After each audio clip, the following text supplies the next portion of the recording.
Hey, Coach, I have an injury update on Deshaun Wilson. He looks pretty good. I mean, he's recovering a little bit. I'd say he's throwing the ball pretty well, and obviously he's been able to stay in shape with just running on the treadmill and doing some conditioning as well. But, I think he looks good. I think he is going to be probably ready for the last game. We might want to give him a couple snaps there, but for sure for the conference championship if we do make it there. Now, let's talk about Jabari Hollywood.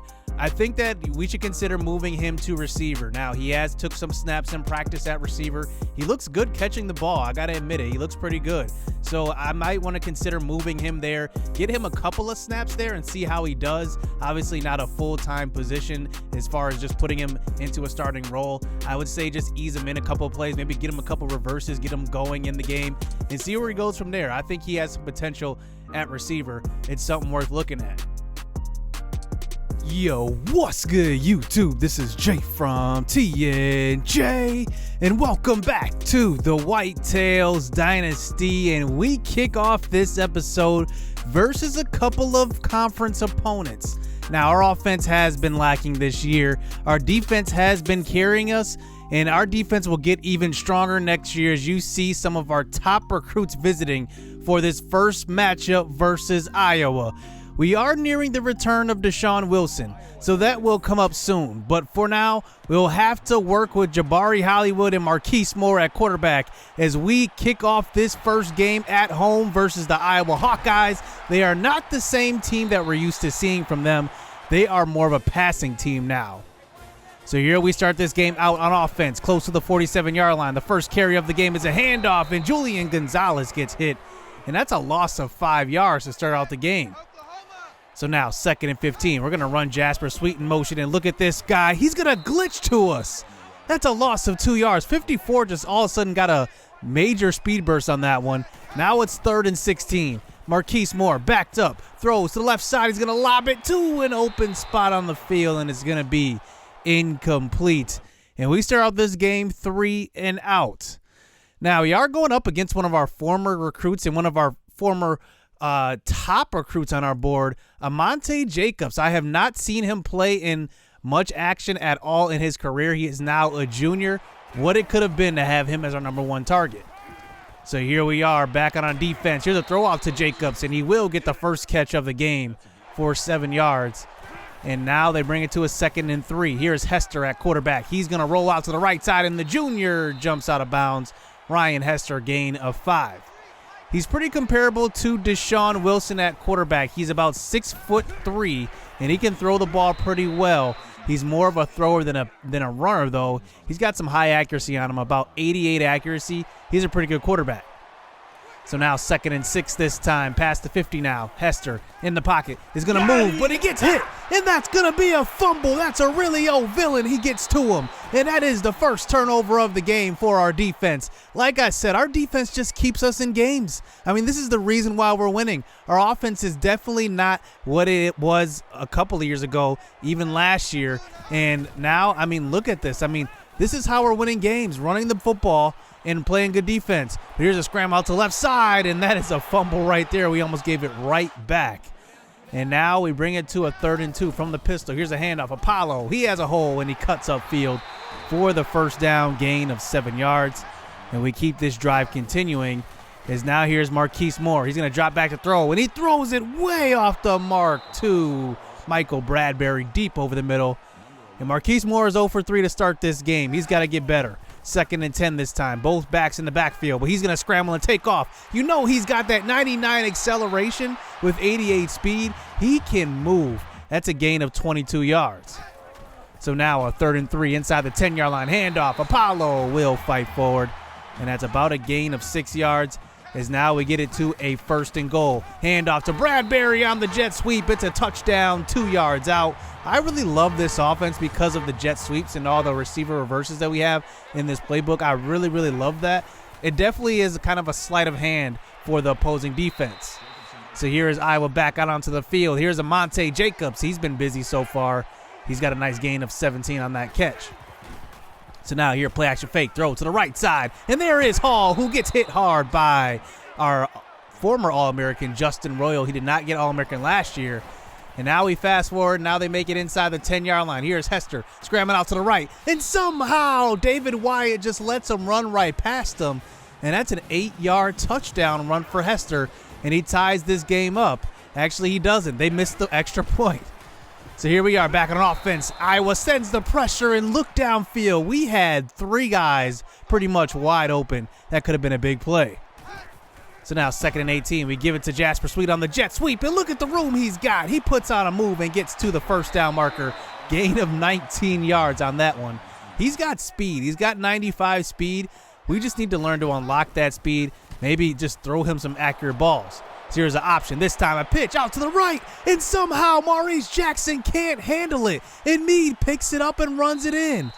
What was Maurice Jackson looking at on that one? He's a veteran. He should know, just catch the ball. And look at this. He even misses picking the ball up. And back goes the other way, Iowa, for the touchdown. And now we find ourselves down by a touchdown. So here is Iowa back out on defense. Here's a throw out to left side. It's caught by Michael Bradbury. He's got a lot of room down the left side, and he will get tripped up. And that is a big gain of 46. Moore threw that ball a little late. And look what happened. We got lucky, like many throws this season, and it's a first down. So here's a handoff, this time from the pistol. Spin move by Apollo. He gets inside the 5-yard line. Gain of 11 yards for him, and it's a first down. So 4 minutes left here in the second quarter. Throw across the middle. It is caught by Chris Schaefer. 6 yards out. The backup tight end hasn't really played much in his career. You can see he's not really swagged out at all. And there is a 1-point lead here for the Whitetails. So we do get this ball back before half. Here's a throw out to the right side. Marquise Moore is going to find Ramel Williams. Gain of 19 and a first down. So 1st and 10, play action fake. This time Moore throws deep. He's got a man and he slightly underthrows him and it's knocked down.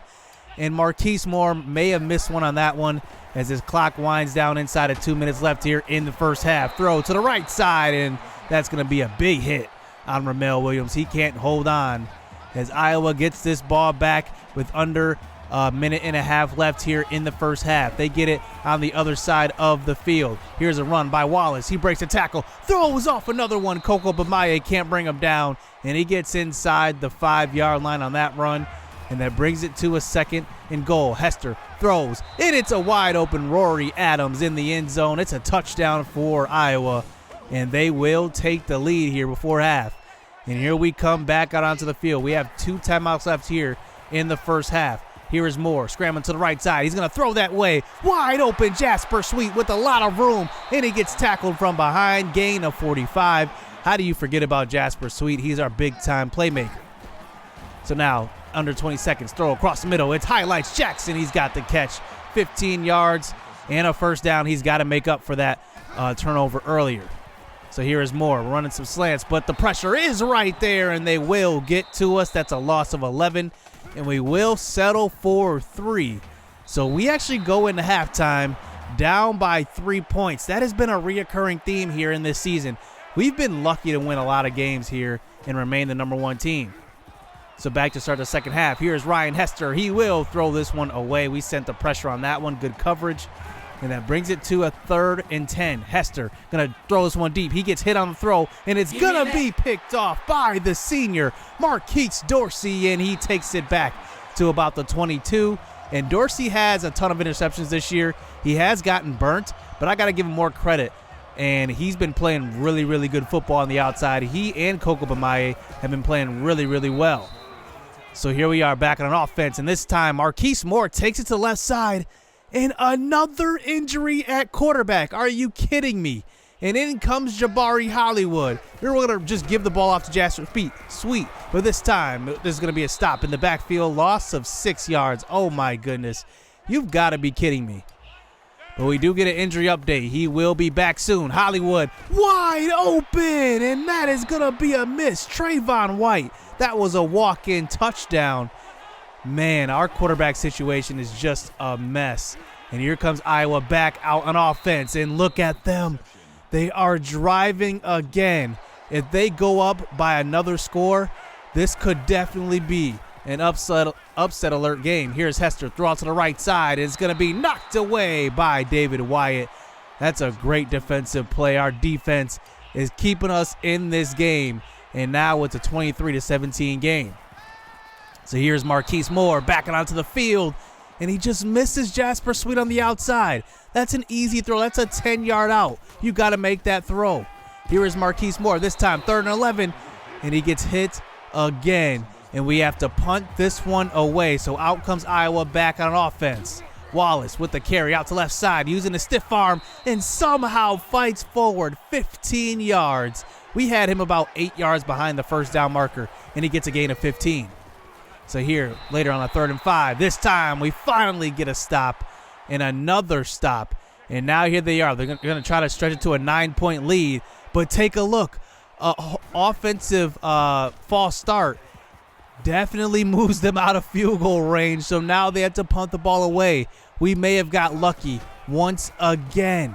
So here's Marquise Moore back on an offense, running to the left side, and he's going to pick up a gain of 16 on that quarterback power. We just got to run the ball. I mean, we cannot throw at all to save our lives. So here's a run up the middle. This time it's Apollo St. Vincent. He fights forward for about a gain of 6 that time and a first down. And now this drive continues on to the fourth quarter. Jasper Sweet gets a carry to the right side, and he's going to pick up a first down. That is a gain of 7. And now we get it to a 2nd and 6. Look at that block from Eric Shed, the left guard. And wow, this guy is amazing. Look at 64, just straight pancaking that defender. And now we get it to a 3rd and inches. They over pursue on the left side, and Julian Gonzalez takes it up the middle. Gain of 6. Let's continue to run this ball and move this clock, but we got to score on this drive. Here is Marquise Moore scrambling out to the right. He avoids a tackler and does fumble, but it does fall out of bounds. That was lucky. That was a 3rd down, so now we have to go for it. 4th and 5. We could be in trouble if we don't convert here. Moore scrambles out to the left side. He cuts upfield, and he does get enough. That also gets taken down by the face mask. That's 11 yards, but we don't get the call on that one. And now this drive continues here inside of 3 minutes. Throw across the middle. It's Trayvon White, probably the best throw of the game from Marquise Moore in traffic. There we go. Finally a pinpoint throw. He had a tight window to throw to, and he got hit. It's 1st and goal. So handoff up the middle. Apollo is going to walk in for the touchdown, and we grab this lead right back, 24-23. Let's see if we can play some defense. So here is Iowa back on an offense. Hester this time is going to be under pressure. He goes down. Colson Kavoris is there for the sack. He's having a pretty good year in his first year starting.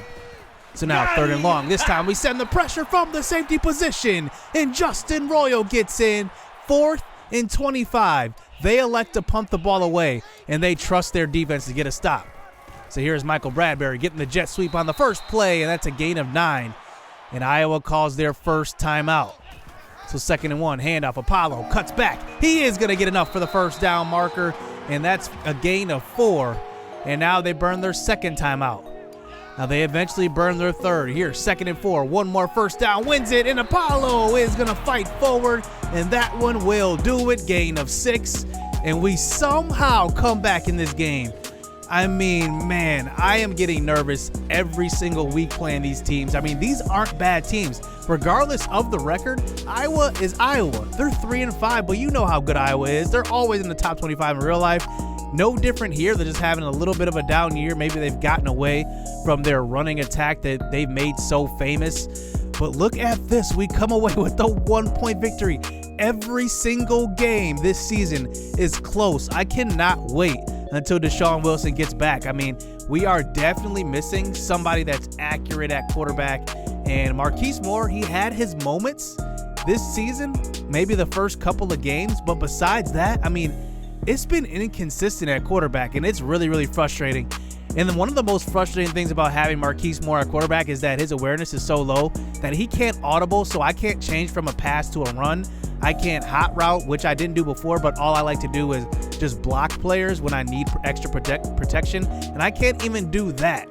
But our defense does keep us in this game and definitely holds on for the victory, as we did stop the running game. Hester really didn't throw the ball well, and also their running back Wallace barely ran for 47 yards in this game.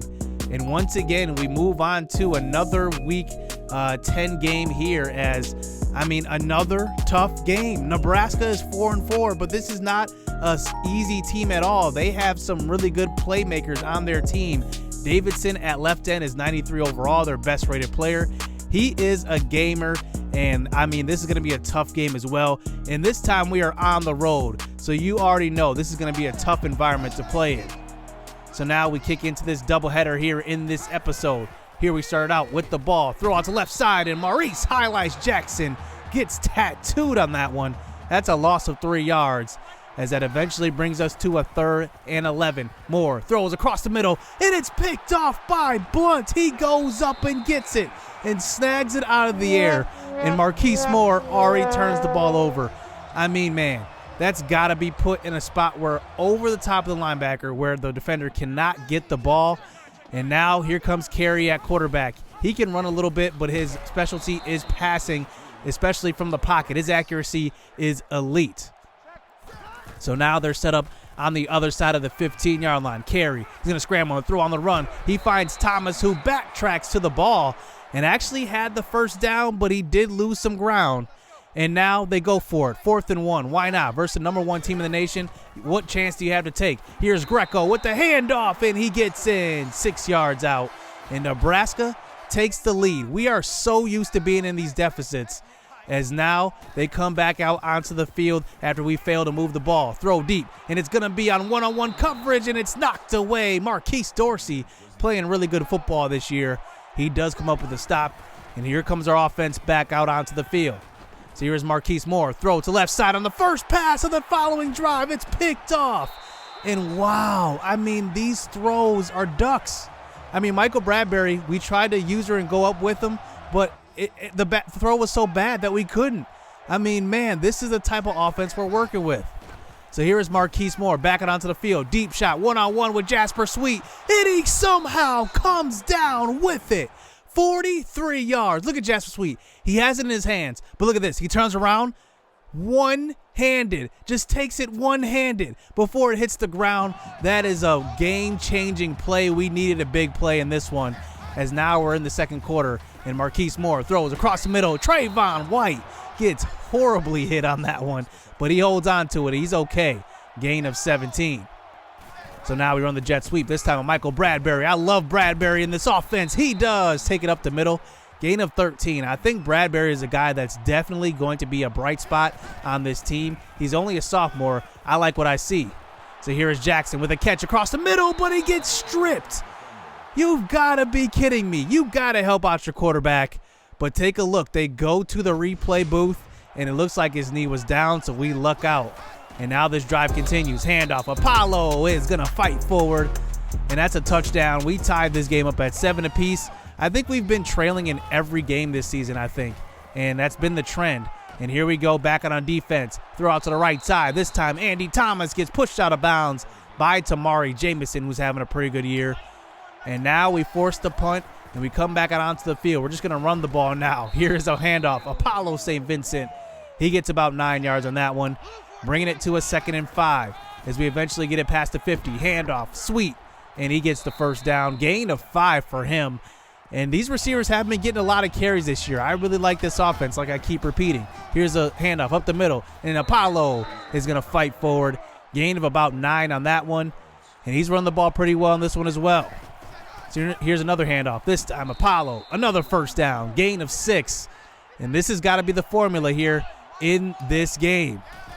So now 50 seconds left here in the first half. Throw across the middle, and it's going to be Highlights Jackson. He does get in. 17 yards out for the touchdown. Finally a good throw. Marquise Moore, 9 for 13, 2 interceptions. And now we get the ball back right before half. One more stop. We're just going to air one out to the end zone, and look at this throw. That's picked off. I mean, man, I did not want that thrown right there. Bradbury, that was actually to Bradbury, and it ends up being Marquise Moore's 3rd interception, but it was just a garbage time throw. So here, throw out to the right side to start the second half, and here is Michael Bradbury, another great route run by him. I really, really like his potential. I think he can definitely benefit from a better quarterback. So here's Jasper Sweet to the right side, spin move, and he picks up about a gain of 25, and it's a first down. And now we move on to the fourth quarter. 14-10 game. Marquise Moore, he's going to try to scramble out, but he does get rid of it. The pressure was right in his face. 12 of 24 in this game, 3 interceptions. Alex Kagan does come in, and he does knock down the long field goal. It's 17-10 here. One more stop, and we are close to a 9-0 record. So here is Carey with the deep shot across the middle, and Thomas goes up and gets it in traffic, and that's a big-time catch. And a first down. Carey with a dime of a throw. And now a minute left here in this game. Draw play to Ian Greco, but there is David Wyatt. A tackle in the backfield. He's got 5 in this game. So 2nd and 14, screen pass, and that's Adam Williams. Another tackle in the backfield. A loss of 3 yards.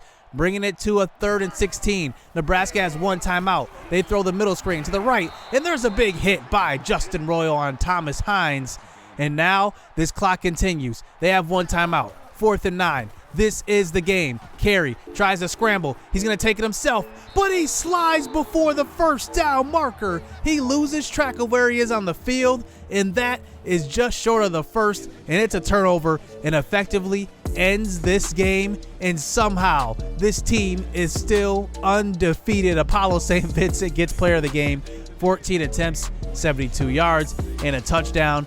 But man, Deshaun Wilson could not come back any sooner. He has actually 2 more weeks left before his return. We'll see if we can hold it down until then, because man, this offense is just rough not throwing the football. And I can't even imagine going up against maybe one of these top 5 schools, one of the USCs, you know, the Auburns, all these guys, the Georgias that can really score the football. Man, we will have a tough time keeping up with them, because our offense is just really, really poor, and our defense has been the catalyst of this team. But look at Adam Williams in the game that he had 11 solo tackles, 5 for loss. So now we fast forward and we sim the rest of this week and take a look. I called it last week that I can see USC losing to Texas, and they did. So they dropped down in the rankings. And look who moves up. Kentucky is now number 4. Who would have thought Kentucky would be a top 5 team? And look at the top 2. It's Wisconsin and Wisconsin State. I could not have written a better story than this, to see both Wisconsin schools undefeated, number 1 and number 2. It's amazing. So we have about 3 more games left in this season. And now we sit here at 9-0. And looking at the Big Ten East, we are on top, and Penn State is on top of the other side of the conference at 7-2. They are currently the number 6 team in the nation, so we will have our hands full going forward. We go up against Minnesota, another top 25 school we cannot take lightly. Next episode, PJ Fleck. Hit subscribe, hit that like button, stay tuned. Let's get it. Let's go. I've been working hard for a minute. The ones who don't deserve it seem to be the ones that get it. The ones who speak the truth never get the recognition, but the ones that act foolish seem to get all the attention. It don't matter though, yeah. Hey, it don't even matter though, no. Hey, it don't even matter.